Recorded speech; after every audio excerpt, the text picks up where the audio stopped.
Hello, CMC traders. This is Matthew Caruso of Caruso Insights. I'm here to talk to you today about the key trends I see developing within the market. It's quite a bit different, I think, from consensus views. However, I think there's some rather dramatic shifts taking place in the market.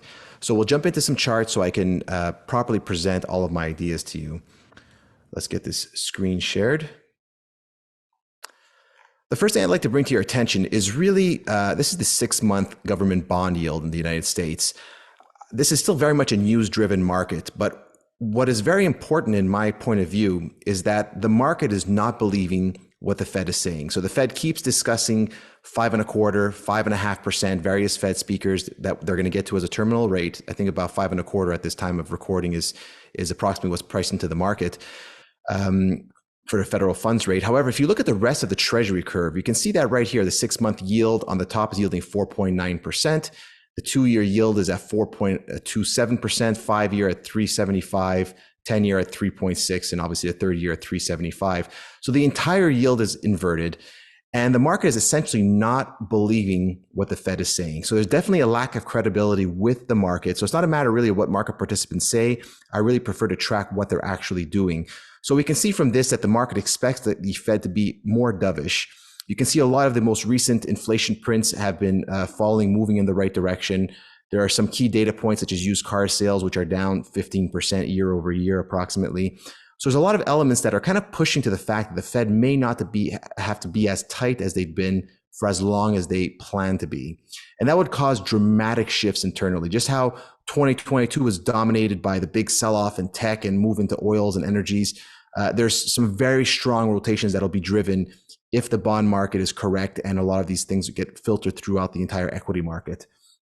So the first thing I'd like to take a look at really is, let's take a look at the 2-year yield, which has been outperforming markets since it really started to break away in June of 21.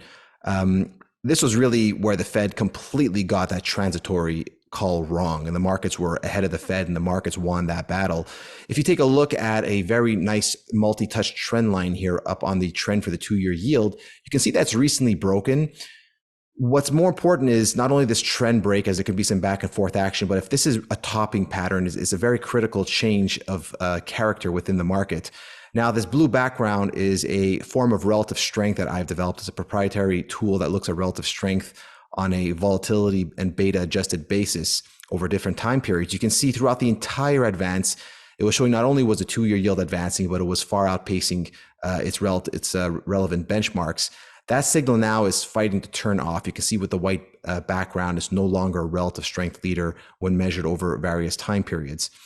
You can see a very similar chart here for the 10-year yield. So we seem to be trying to put in some kind of a topping pattern. We also have an important trend line here that's a little less steep, a little less long-term, but any kind of breaks of these trend lines, a consistent move lower on this part of the yield curve for both the 2-year and 10-year will really signal that peak inflation is being factored into the market, and the Fed is likely to turn more dovish. That's going to have a ton of implications. It will be difficult to kind of short the 10-year yield or go long the 2-year bond because, there may not be as much downside since the Fed will be fighting to keep that yield up as much as it can. So I prefer to focus on different elements within the market to benefit from these possible changes internally due to interest rates. The first market I want to take a look at is the gold market. Now, interestingly enough, despite the kind of huge, historically huge inflation prints, gold had a very poor 2022. You can see as well my relative strength readings with the blue background was showing gold was a relative leader and then kind of switched off for that entire downtrend. But there was a dramatic change that took hold here just at the tail end of 2022, where gold not only is it passed above its key averages, broken its key downtrend lines, it's also become a relative strength leader again versus its relative benchmarks. Now, this in the short term has gotten a little bit ahead of itself and extended, but if we're entering into a new uptrend, this is a commodity you want to be buying on dips. You want to be putting risk on when it gets to relevant moving averages. The 20-day average, which is the green line here in this chart, has been a great point to base yourself against when putting risk on in the gold market. Of course, like I mentioned, we're in a news-driven market. CPI is out Thursday morning here, 8:30 Eastern time, and that's going to have some dramatic impacts. So being kind of long gold prior to that can be difficult. But given that we have this kind of stretching from the average, any kind of downside action to the 20 or sideways pause as the 20 moves up towards the price action could be a good place to put risk on within the gold market. And that's very much mirrored with the gold mining stocks. We can look at the GDX, which is the major gold stocks. You can see also very similar to gold itself, there were just very few periods of time over the past couple of years where gold was a relative strength leader, as identified by the blue background. Off the bottom here, this has changed pace once again. We had this first burst higher. You can see it's really trying to put in sizable kind of bottoms. We can see head and shoulder bottoms being put in on different time frames here. That's one at the bottom. There's some larger ones that are being put in.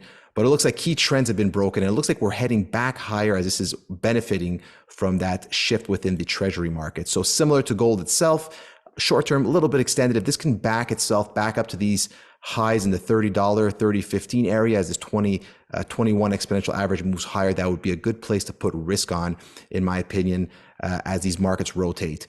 The reason I'm looking to kind of put a risk on as the markets back off is that because we're still in this push-pull environment, you can see whenever markets get a little bit ahead of itself and financial conditions ease or terminal rate expectations fall, the Fed comes out to kind of try and jawbone markets back into position. So buying a little bit too much on strength has been counterproductive in this environment. CPI may change that if it's some kind of a extreme expectation changer with a very low print, but barring some kind of a shock to the market with very low inflation, it'll continue to be this push-pull where you want to buy in this new direction of trend, but you want to buy on pullbacks to logical areas. Another key area we're looking at in this respect is the rotation within equity markets. So if we take a look at the NASDAQ 100, this has been the most stubborn market compared to the Dow and the S&P 500. However, it is also one of the most interest rate sensitive, as growth stocks, tech stocks are long duration assets, so they're more impacted by interest rates than cyclical stocks. So if there is a change in that respect, we could see benefits to NASDAQ components. The real question is, which components do you want to focus on?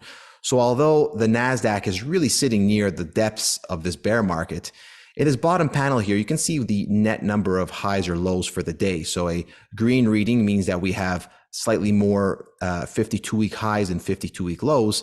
So it's pretty shocking, just a few days from the lows of this bear market move, essentially, we're actually printing a net number of 52-week highs. So there's more stocks breaking to 52-week highs and 52-week lows. So internally, there is strength.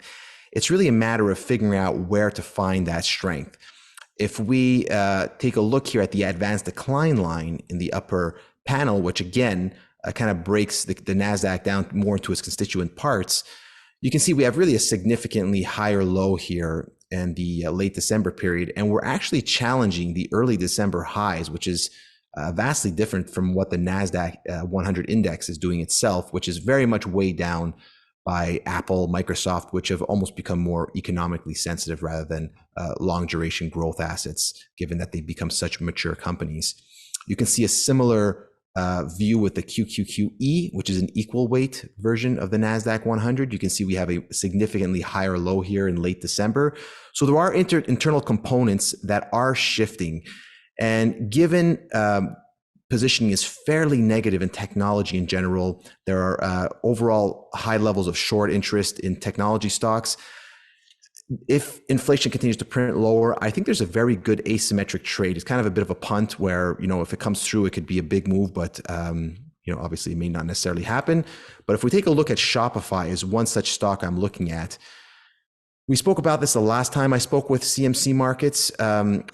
If you take a look at their sales, they're still printing essentially record sales and sales growth. So the business itself has not been hampered despite the rather kind of a sizable drop in the stock price. However, if we take off that fundamental data, you can see here that we've been putting in a sizable basing structure. And if you go back to the basic tenets of technical analysis, and one of the longtime favorite sayings, the bigger the base, the higher the space. And so a break out of this consolidation period, or at least some kind of momentum breakaway, even prior to breaking out on some good news, could see Shopify have a rather significant advance. Even just getting into the kind of recent resistance levels of the 73 mark, is you're looking at almost a double on this stock. So seeing that there's no actual fundamental damage to the company, revenue is still growing strongly. We have this very long basing period. This is kind of the way I'm looking for an asymmetric setup where my risk is rather defined, but my upside, if the trade kicks in, can be rather dramatic. As you can see, we're really knocking on the door of the 200-day moving average. The 50-day is now turned up and is advancing. So despite a lot of disdain and dislike for tech that's been beaten up, as it's likely burned a lot of investors, we're actually starting to see that there is a sizable basing period taking place. And we just need that kind of momentum ignition, which could take place in form of a sizable gap up on good news, or really a high volume break above the 45 mark. And that could come as a reflex to good inflation numbers on Thursday, something I'm watching very closely. The last key theme I'm watching is the oil market. If we take a look at oil itself, this hasn't been a very strong response, given what you would think would be obviously on the surface bullish supply constraints around the world. However, a lot of the oil market has been weighed down by the Strategic Petroleum release, which is now wrapping up and coming to its end. As well, the China lockdowns on one of the world's biggest oil consumer nations, I believe the biggest oil consuming nation, is now an economy that's reopening, that's receiving support from the government, and is trying to re-engage growth. So we have some fairly strong demand supports coming into the market. That doesn't make me a sizable oil bull, but it doesn't make me a bear either, especially at these levels after we've consolidated substantially from the high. So I do think that rather than playing the oil trade, betting on a advance in oil, I think the stocks that would benefit most from a sustained higher oil price, not necessarily a constantly climbing oil price, would be the oil services. There's now kind of a widely understood underinvestment that's taken place in oil and oil production, thanks to the ESG movement, which has not been helpful in the recent past. But if you take a look at the oil service stocks represented by the OIH, you can see despite the correction in the price of oil itself, we are basically sitting right near 52-week highs and really trying to kind of prep up for an advance higher. Even if you look at some internal components, you can look at Halliburton, which is one of the, if not the biggest oil service stock. You can see this has a very similar chart. We can look at SLB, which is sitting also right near 52-week highs, touched 52-week highs yesterday.